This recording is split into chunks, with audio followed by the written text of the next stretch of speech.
Welcome back to Native Exiles, Alderwood Community Church's podcast, where we talk about following Jesus in the tension of being in the world but not of it. And that is exactly what we're talking about today. We're going to be diving into this concept of being exiles again and what it looks like in our day-to-day life, and kind of recapping some of what we've learned in the book of Daniel as a church over the last few months. What does evangelism look like as exiles? What does faithfulness look like as exiles? We had a really good conversation, and I hope it's a blessing to you.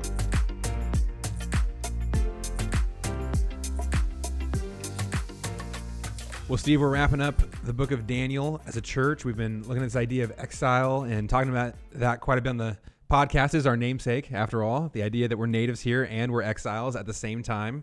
But as we get through the book of Daniel today, I really want to have a conversation about just what this concept of exile means specifically for our lives today in America, in the West, in 2022.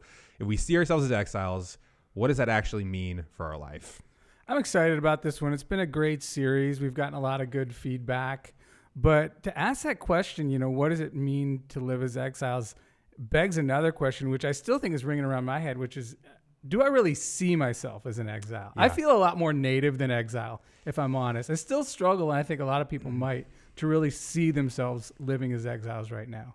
Yeah, I mean, it's not as clear cut. We've been reading these stories of Daniel and the Jewish exiles in Babylon, and I think it's a super helpful model to see our world today, but it isn't a one-for-one comparison.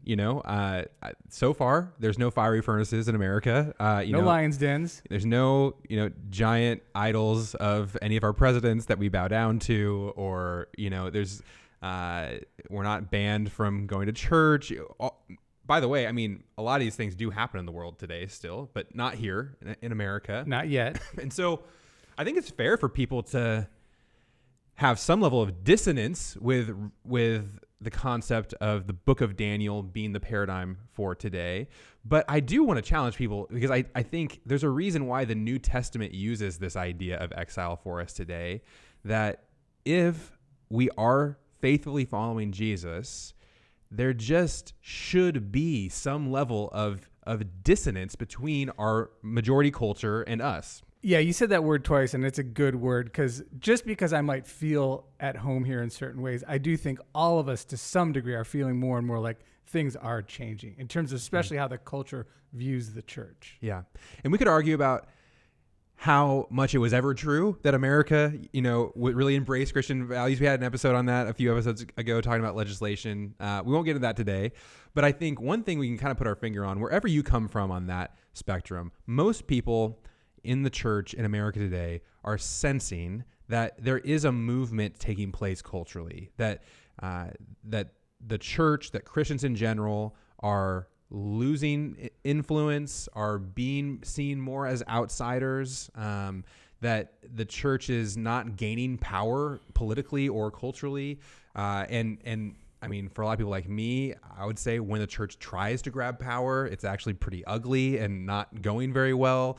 And so if that's true, if there is this momentum towards, becoming more and more of a minority group within our culture, I think the question is, what is that going to mean for the church? What is that going to mean for our lives as followers of Jesus? And we're not going to, say the sky is falling or, go build a bunker or anything like that. But I think if we want to have any kind of impact here for the kingdom of God, we should think about, what does it look like to be faithful in a culture that is more and more becoming hostile to faithfulness to Jesus? And you and I have done some reading on this. Some voices that are probably smarter than us have weighed in on this. We both read an article recently called The Three Worlds of Evangelicalism, which I thought was really helpful in giving us at least some models to think about what this super helpful. Like. Yeah. So written by Aaron Wren, sent to us by Dan Benson, who's a friend of the show. And so I think it was able to put some categories on things that people have been feeling. And we'll put a link to the article in the show notes if you want to read it yourself. But real quick, just kind of the overview of the three worlds of evangelicalism. The idea is that evangelicals in America have existed in three different worlds. The first is the positive world. The second is the neutral world. The third is the negative world. And here's what that means. In the positive world, this is where the world just generally looks positively on the church, on Christians. Being a Christian actually gives you some social capital. Like this is, imagine like back in the 60s or 70s, and, maybe you're applying for a job as like middle management in some company, and you might put on your resume that I am an elder at Alderwood Community Church or whatever. Like that would actually be meaningful to your secular employer. You might expect that they're a Christian also, that they would, it gives you some sort of standing. I lived through this, Wyatt. I saw it. And let me tell you a little something that you might not know about. There was this thing called the Yellow Pages. You did not post on social media if you were running an ad for your, whatever it was, your law firm. You did say you were a Christian and a Cub Scout leader and a member of the Rotary Club, all of which got you instant street cred. Yes. And so that positive world, I think most people will admit, does not exist anymore in the United States of America, at least not in a place like Seattle where we are today. Absolutely not. I don't know of any Christians who are listing their, church ministries on their resumes when they apply to jobs. And a lot of people kind of long for that positive world. Like that's kind of the good old days to some people. I do just quickly want to remind people that there are problems about the positive world as well. Like one of them being that if being a Christian gives you some sort of social capital or standing, then you end up with the problem of mixed motives where you get people who are in the church really just as a social club. I mean, really just as like, this is what good people do, or this is what is expected of me. This is how I'm going to network and, all that kind of stuff. And so you end up with a church that is maybe pretty mixed as far as how committed people actually are to following Jesus with their life. We call that cultural Christianity, right? And I think another thing worth noting is that this is not absolute, and the author, Aaron Wren, wasn't suggesting that it was. I mean, when I go back to the Midwest and visit my relatives in the greater Detroit area, it looks a lot more Christian positive than what it looks like here in the Pacific Northwest. So this isn't absolute or unilateral. No. So, okay, that's the positive world. When a shift happens is always hard to pinpoint. Aaron Wren will say around 1994, but at some point, maybe the 90s, maybe later, depends where you live, that world shifted into what he calls the neutral world, where you're not gaining social cred by being a Christian, but it's also not costing you anything. And this is kind of the word that I think most encapsulates this idea of the neutral world is tolerance, right? This is the era of the coexist bumper sticker, where we're going to believe that basically everything is kind of equally good. There's the culture looks at faith as potentially a positive thing for you. Just don't try to force it down my throat. And Christians aren't looked down on, but just the emphasis culturally is we're all going to get along. We're not going to proselytize. We're not going to try to, win any converts. Like everybody just stay in your lane and we'll all be fine. The marketplace of ideas, right? That was a term we had a lot thrown around then. I mean, you grew up in this. I cut my teeth in ministry in this era, in the 90s through the early 2000s. And, people, I can't tell you how many sermons I heard on Paul at Mars Hill, right? Where Paul was with the philosophers of the day, holding his own, arguing for the truth of Christianity. That was the model. That was the approach in the neutral world. Yeah. Yeah. This is me as a teenager. This is growing up in the church. The neutral world was what we lived in. And so I've even in my lifetime had to go through a shift, because I think what we're seeing now is not so much the neutral world, but truly the emergence of the negative world for evangelicalism, where now society more and more is viewing Christians and the church as a threat, as a problem in society, as something that's causing harm for the world, where we actually might be better off if this group known as evangelicals just kind of disappeared. Do you see any of that? Well, the word evangelical has become almost a bad word in a lot of circles. Politically especially, it just became a sign of a backward person with very narrow views, and it's not well received. Yeah. If you think like the cultural lens, somebody who's not in the church, somebody who doesn't make any claims to follow Jesus, and you polled 100 people and said, what do you think of evangelicals? People do this, by the way. One of the very first things that people associate with the term evangelical is anti-LGBTQ. These are the people who are against a certain group of people in our culture. Now, there's some good reason for that. People who hold an orthodox view of sexuality are going to be labeled that way, no matter how kind they are at times or how loving they are. But I think also you're starting to see this attitude of this group of evangelicals. They are the problem of our society.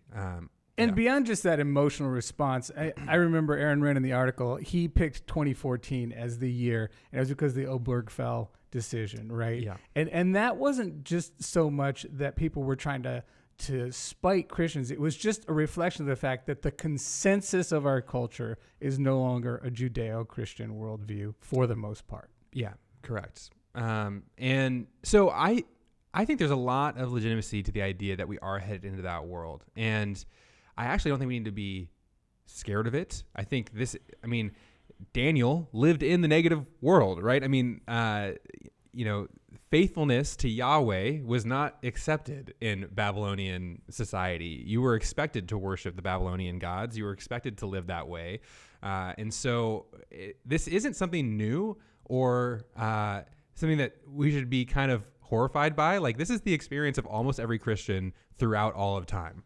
Yeah, we are the exception in that we have enjoyed for probably the last 50 years a pretty high level of influence, of power in the culture. You said something last week that just made me laugh. We were talking about this and you said, yeah, it's like we're going to get to heaven one day and tell all these other believers that, yeah, we could turn on the TV and watch 5 preachers anytime we wanted. And, somebody's going to say, well, I was a preacher and I got my head cut off, Yeah, the experience of Christians in America in the 1970s is going to be like this tiny little blip. We're in this incredibly small minority of Christians throughout Christian history who have lived that way. So as we're coming out of it, I think, let's not be alarmist. Let's not freak out. Let's look to the scriptures. Let's look to the history of the church and say, okay, what does it look like to live faithfully in this kind of world as exiles?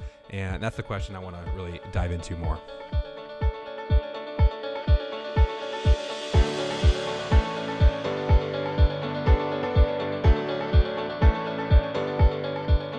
Okay, so we're living as exiles. We're heading more and more into a negative world for evangelicals. Steve, what's one of the ways that you want us to think a little bit about how this affects our day-to-day life as followers of Jesus? I think one of the areas that this really has broad ramifications for us is in evangelism. One of my earlier memories in life was like 1976, 1977. I was at the Silver Dome in Detroit, Michigan with like 70,000 other people to hear Billy Graham. For a lot of Christians, probably over the age of 40, like evangelism, first word that comes to mind is a Billy Graham crusade, 70,000 people. And it assumes an era in which you have a lot of cultural power and influence. You can fill a stadium. And we just don't live in that era anymore. There's going to be some examples. I think we had 15,000 people here like 7-8 years ago for a Greg Laurie crusade in Key Arena. But it's not very common.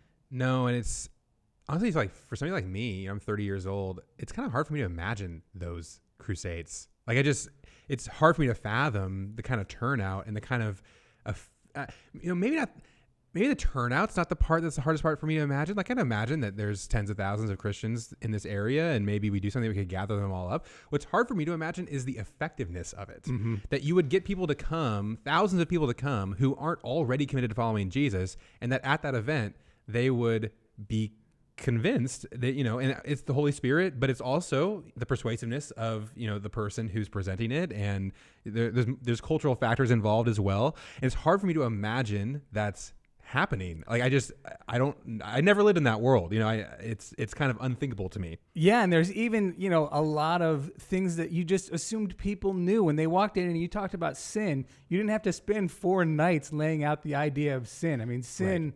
Didn't mean necessarily you just did something naughty. Sin was rebellion against God. They already knew that. You didn't have to explain it. Well, so this is kind of the positive world idea of evangelism. The culture, whether or not they're followers of Jesus, still kind of accept the categories of followers of Jesus. So there is sin as a real thing. Like, the culture actually believed in that idea, which today we've basically gotten away from. We believe we define right and wrong for ourselves mostly, and you shouldn't hurt other people, but outside of that, you kind of fair game. So they had that category. They also had the category of God, of heaven and hell, of a reality of judgment. So evangelism in the positive world often, we still have positive world era gospel tracts here at Alderwood, so I can We do. we can open up the history books here and see how it worked. Basically, what you said was, what's going to happen to you when you die? And that person, even though they didn't go to church or know Jesus, they believed that, one, there was a spiritual reality, that there was an after they died, and that it mattered to them what that world was going to be like, and that they might want to consider what it would take to go to heaven instead of hell. And so those categories worked, at least in some cases for some people. And that kind of evangelism doesn't seem to work very well today in the negative world. No, it really doesn't. And I think the thing, that we focused in on is there was an acceptance then. Christianity was viewed largely in good terms, and there was an understanding, some level of shared understanding. So evangelism, when I was growing up, was just kind of Billy Graham on a smaller scale. I might not even know somebody, but I'm sitting next to them on an airplane, as we talked about before, or I just meet a new neighbor. I'm going to share the gospel right out of the gate in 4 spiritual laws. That was okay maybe 40 years ago. It wasn't viewed as kind of a social faux pas, but now our neighbors, first of all, they don't even know why we're talking about this thing called sin. What do you mean when you say sin?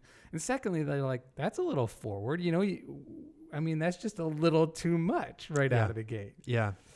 I mean, the other aspect of evangelism in the positive world was that there was this idea that people just come to you, like as a church, where if you just are a church and you're faithful and you're not mean to people, like you smile at them when they walk in your doors, and your music is half decent, and your preacher is at least able to put a few sentences together, then things are probably going to go okay, because there's going to be people out in the world, and eventually they're going to realize that their life is jacked up.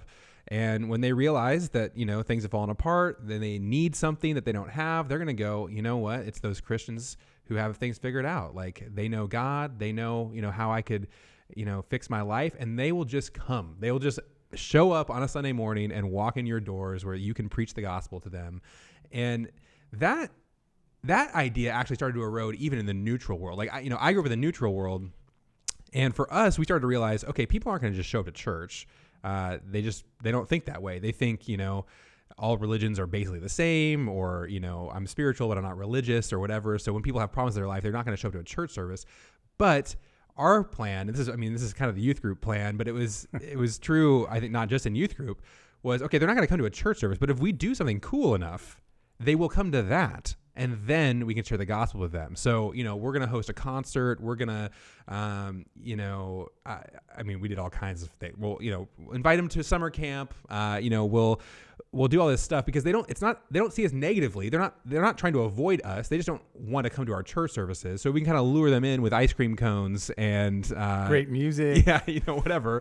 Then we can share the gospel, and we saw that work actually tremendously well. I mean, in the neutral world, that strategy was a pretty good strategy, but I do think the question needs to be asked, will that strategy work in the negative world? What about the negative world? It reminds me, Wyatt, you might remember this. We read a book as a staff, I don't know, 5 or 6 years ago, from J.D. Greer. I think it was called Gaining by Losing, and they quoted this stat in it from the UK. And a lot of people think that Western Europe in particular is probably about 20 years ahead of us in terms of being a post-Christian culture, but they polled a really large number of people in England and said, what would it take to get you in the doors of a church? A wedding, a funeral, Christmas, a great musical program, whatever.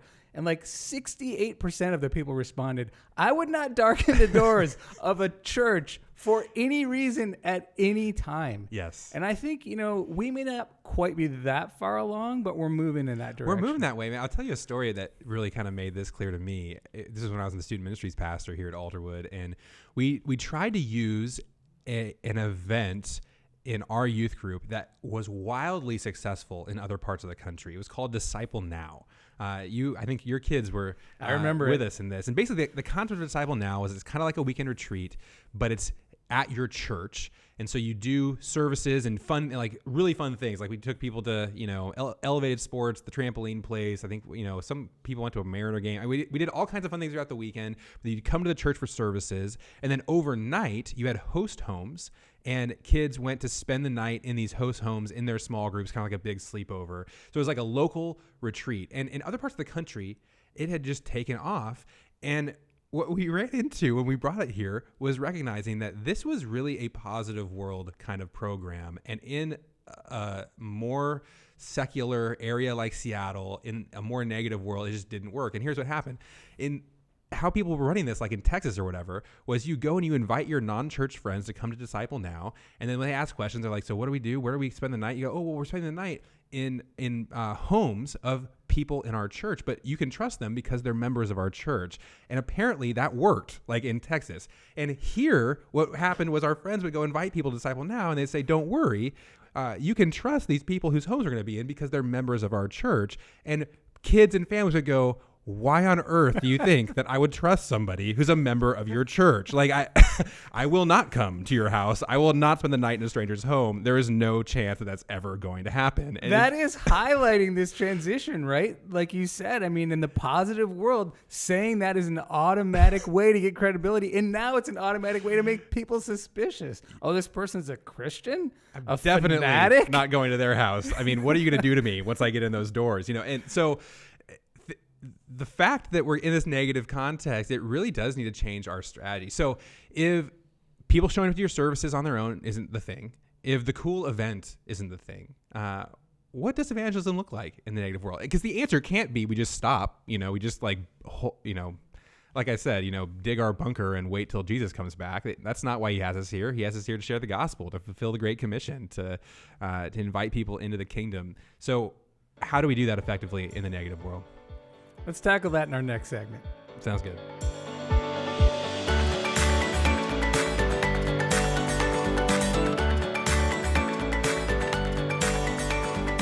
So, Steve, I cornered you a little bit there. What is the answer? Solve it for us. It's just so easy. Right? How do we stay effective in evangelism in the negative world? Looking back at Daniel, I think one of my favorite things that just jumped out at me over reading it and hearing the sermons over these last 10 weeks was he was so warm and relational, especially with one of the greatest tyrants the world has ever known. It kind of jumped off the page at you that he actually had relationship and respect for Nebuchadnezzar. Yeah. And I think that's something we've missed. We've just expected people to come to us or to willingly give us a hearing and thought that we don't have to earn the right to be heard or that people are going to automatically respect us without us having to show that we're worth that respect. I mean, the way that Daniel treated Nebuchadnezzar was astounding in the book of Daniel.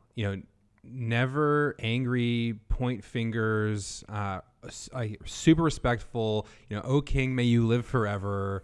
Real heartbreak when judgment comes towards Nebuchadnezzar. It's clear there's a real relationship there between Daniel and Nebuchadnezzar. And what stands out to me is just how different that is from kind of the culture war vibe that I feel like the church has had in our culture for a long time, where we see, our culture and the people who are not a part of evangelicalism or the church kind of as the enemy to be defeated. And this is, that's a very neutral world kind of thing where we see kind of everything's up for grabs. And if we win the culture wars, we might be able to get back to the positive world, where the exile model, the negative world model, is you actually accept that you're the minority. You accept that you're the exile. And so rather than trying to wage the war over the culture or the fate of the culture, you love the people that God's brought into your life. You build a relationship, you earn it. And I think that relationship word for me is so big because I think that's going to be the way that evangelism works in the negative world. It's not that people are never going to come to church. It's that they're only going to come to church if somebody that they know and love and respect invites them to come with them. If there's a conversation going on already about spirituality, it's not going to be that they're drawn by the event or the program. They're going to be drawn by the relationship. One of the examples I gave of this in the sermon I did on Daniel 5 was Paul very similarly in front of King Agrippa, the guy who holds Paul's life in his hands. He so respectfully says, I pray that you'll become like I am except for these chains.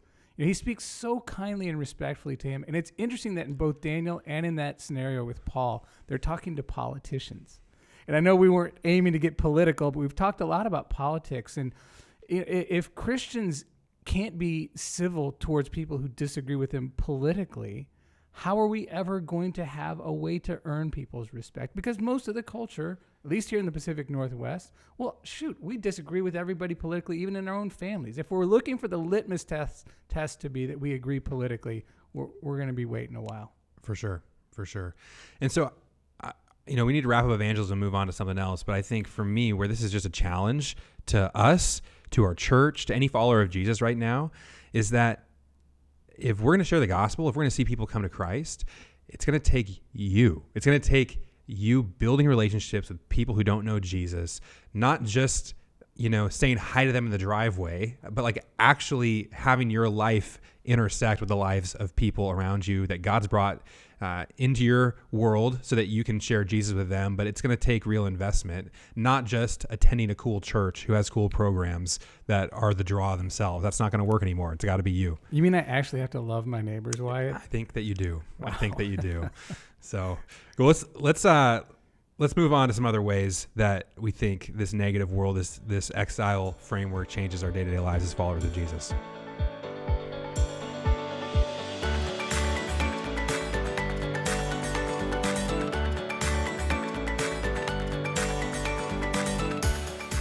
So, Wyatt, we were fairly specific in that last segment about the issue of evangelism, but on a broader note, especially looking at the book of Daniel, maybe we could ask, what does it look like to be faithful, to remain faithful over a long period of time like Daniel did in a world that's Christian negative? Yeah, I think that's one of the coolest examples from that book. And there's a few things that stand out to me, but one of them is this idea of non-participation, of seeing the way that everybody around you is doing something and saying, okay, because I'm faithful to God, because I'm faithful to Jesus, I'm not going to do what everybody else is doing. So like that comes up a few times in the Daniel narrative, right? So you have everybody bowing down to the statue of Nebuchadnezzar. Everybody bows down. Shadrach, Meshach, and Abednego do not, right? And you have, the story of Daniel in the lion's den where, the edict is issued that nobody prays to anybody but Nebuchadnezzar, and everybody's obeying the edict except Daniel. Daniel says, I can't. And I'm not even going to hide the fact that I'm not going to obey it. I'm going to let people see that I'm not participating in this law.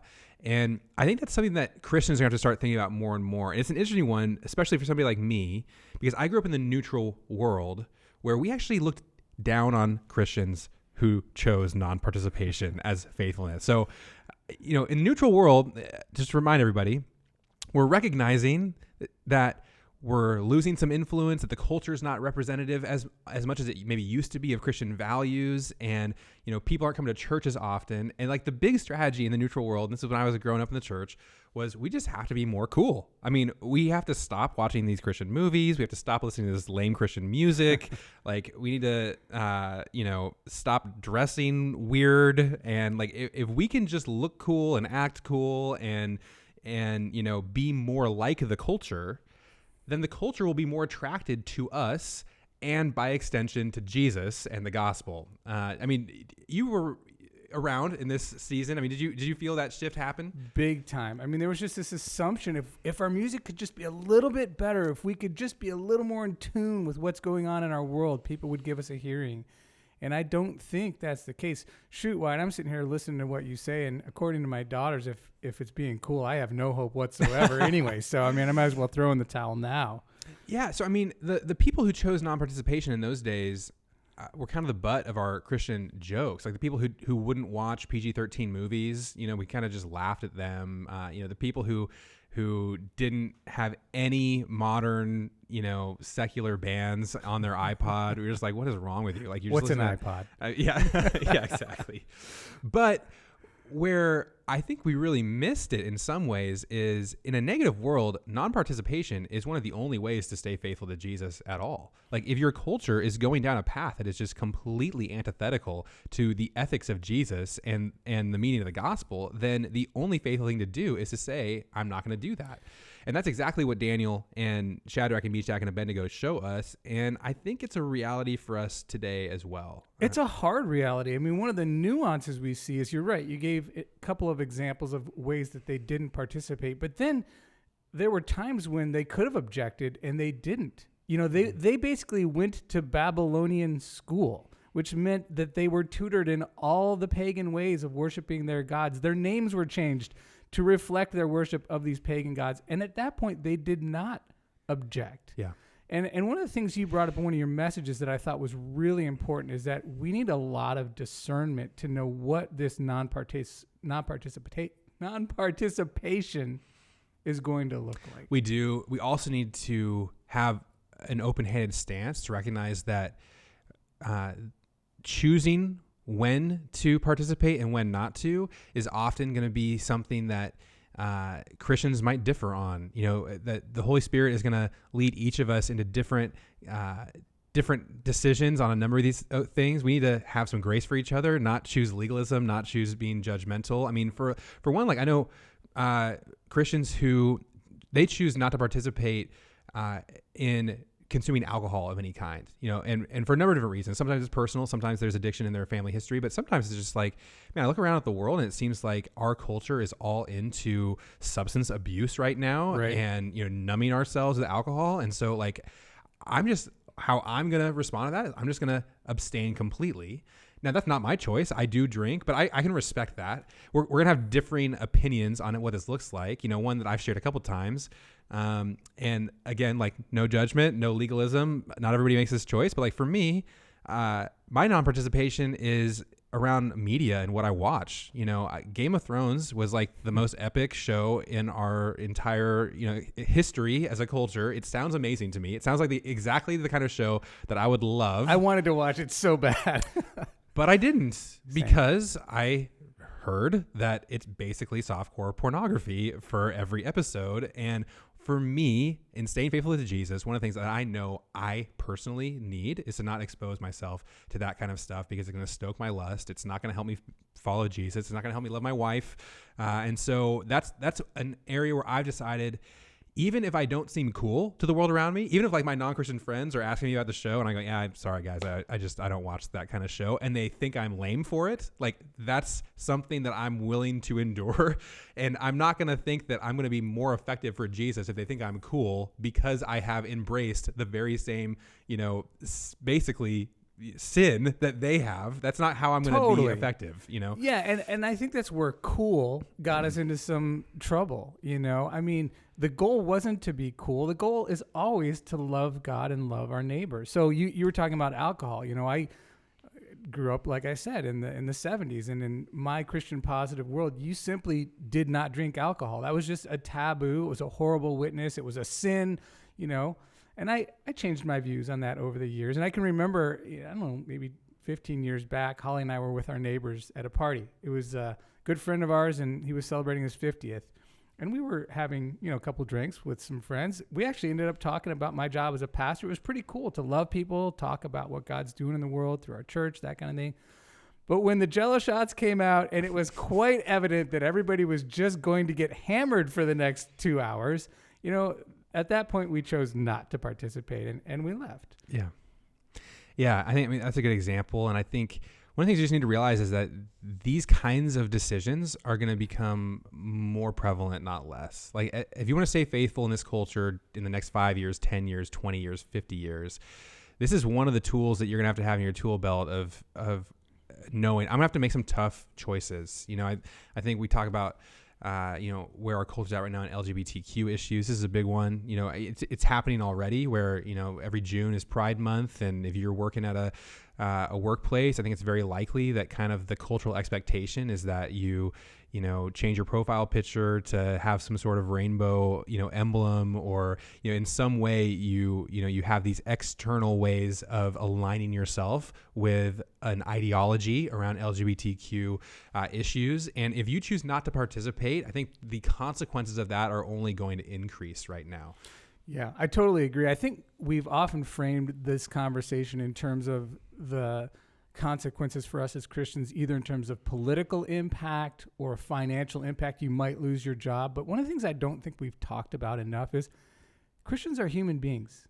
And like all human beings, we want to belong. We want to be accepted. And I think where this is going to get potentially really hard for us is maybe I won't lose my job when I'm not willing to put a rainbow on my email signature or something, but I might lose some social capital. I might be teased. I might lose some friends. And I think if we're honest with ourselves, we don't want that any more than anybody else does. Yeah. And right now, that's what it is. it could be that you do lose your job at some point in the future. But I think, one of the things we saw with Daniel is you're not going to be ready to be faithful when it's really hard until you're faithful when the stakes are lower. Daniel decided not to eat the royal food. That was maybe a lower stakes thing than when he prayed openly and knowing that was punished by execution in a lion's den. And I think we might be in that spot right now culturally where it's time to start staying faithful even in the little things, even in the things that maybe don't have the high stakes, knowing that the stakes are only going to increase as we go. And if we're not faithful now, we won't be faithful then. And that's going to take a lot of prayer and a lot of community and a lot of grace from the Lord. Yeah. Well, we talked about evangelism. We talked about staying faithful through non-participation. There's one last thing that I just want to hit on as we get ready to close this episode. And that's, what's attractive about the church in the negative world? What are people in your life going to see in you? And there's a lot of answers to that. We're commanded to always have a reason for the hope that we have. And I think, living as people of hope is a big piece of that. But one thing that I think it's worth us remembering is that being a non-anxious presence is one of the absolute most attractive things that you can be in the negative world. And that's something I'm seeing just so much right now, because the emotion of our current age is just panic and despair. I mean, whether it's world events or it's politics, if your person doesn't get in, it's like the end of the universe. If the other party has, successfully elected somebody, there's concerns right now about World War III, about nuclear weapons. I mean, there's panic just in the air. And one of the things as followers of Jesus that we have is we know how the story ends. We know that God is faithful, that Jesus comes back, that he protects his church, that, that we have eternal life. And that hope, I think, has the ability to let us live as people who don't share that same anxiety that our culture shares. And I think that might be one of the attractive things of the church in this next season. Yeah, I like how Paul talks about us being the fragrance of Christ. It's almost as non-tangible, but it just fills the room. And it's one of the things I think that's so attractive about Daniel. Can you imagine standing in front of the most powerful person in the world who could just chop your head off in a minute? And he says to you, tell me what the dream means or else, and Daniel just has not just poise, but he has faith. He has confidence in God. It's a beautiful thing. Yeah. And it's a challenging one too, because it's been challenging to me to ask myself that question. Have I responded by being the non-anxious presence, or have I given into some of the sensationalism and some of the panic and all of that our culture has given into? And, I think especially for the church entering into this negative world, it's going to be very tempting to respond with panic. If laws continue to change and to make it less of a positive environment for the church, are we going to panic about that? If our culture, the values of our culture continue to maybe move further and further away from Jesus, or we have panic about that. The opportunities for panic are going to be many. There's a few. But I think it's worth considering how we can represent the hope, the fragrance of Christ, by being people who live with the hope that we have, knowing that the end of the story has already been written. And that's at least a challenge for me that I want to continue to think about as we carry on following Jesus as exiles. Can I close this with a scripture? Please. It just speaks so well to what we were just talking about, being that non-anxious presence. And Paul has that as a desire for the Christians in Philippi. He says, whatever happens, this is chapter 1 of Philippians, verse 27, whatever happens, conduct yourselves in a manner worthy of the gospel of Christ.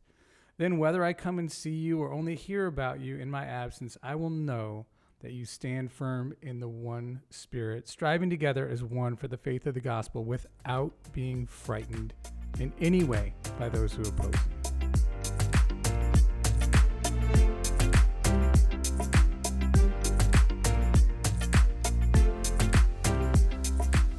Thanks for joining us. This has been really great. Just recapping, rehearsing, remembering some of the great things God has taught us from the book of Daniel about living as native exiles. We're really excited you've joined us. Looking forward to having you on in the future. Please continue to follow us, subscribe, tell your friends about Native Exiles, and we'll see you next time.